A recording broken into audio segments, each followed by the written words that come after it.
சங்கராச்சாரியார் அவர்களை கைது செஞ்சதுக்கான அந்த பின்னணி என்னவா இருக்கு சார்? அப்படியே சொல்ல முடியாது. ஒரு சென்டென்ஸ் சொல்லுவாங்க. எதை போய் கேட்டாங்க, இந்த நடுசாமி இருக்காரு, ஜெயேந்திரன், அந்த ஆளு எப்ப கொடுத்தேன்னாராம். அவங்க என்ன கேட்டாங்க தெரியாது. அவர் சொன்ன பதில் எப்ப கொடுத்தேன் அப்படின்னாராம். அந்த 2 வார்த்தைகள் தான் ஜெயிலில் கொண்டு போய் தள்ளிச்சிருந்தார். அதுக்கப்புறம் அவரை பத்தி கதைகள் பயங்கரமா வந்தது. அவருக்கு எத்தனை குடும்பங்கள் இருக்கு, சங்கர்ராமன் கொலை வழக்கு அந்த நேரம் அதுல சிக்கிட்டாரு, ஆதாரபூர்வமா மாட்டிக்கிட்டாரு.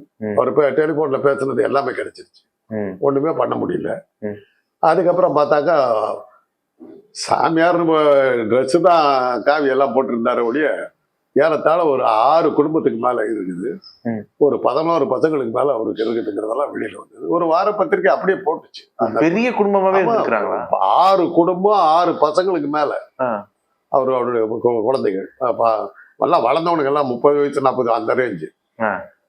எல்லாத்தையும் போட்டு ஒரு வார பத்திரிகை. இன்னைக்கு அந்த வார பத்திரிகை வந்து பிரபல வார பத்திரிகை, இன்னைக்கு நம்பர் 1 பத்திரிகை. அவரை பத்தி பெரிய பெரிய கட்டுரையை எழுதி தெளிச்சு எத்தனை குடும்பம் இருக்குது எல்லாம். அங்க போய் கேட்கிறோம், ஓ அந்த குடும்பத்தை கேட்குறீங்களான்றாங்க. அந்த அளவுக்கு பாப்பல. ஆக சாமியார் வேஷம் போட்டு காஞ்சி மரத்துக்குள்ளார உட்கார்ந்துருந்தாரு ஒழிய குடும்பமும் புள்ள குட்டிகளோட தான் இருந்திருக்கு. இவ்வளவும் வெளியில வந்தது, உள்ள தள்ளினாங்க. அதோட சாமியார் அந்த காஞ்சி மடங்கிறது வந்து பல்வேறு வகையான விஷயங்கள்ல இந்திய அரசியல்ல அவங்க பெரிய ரோல் பிளே பண்ணிக்கிட்டு இருந்தாங்க.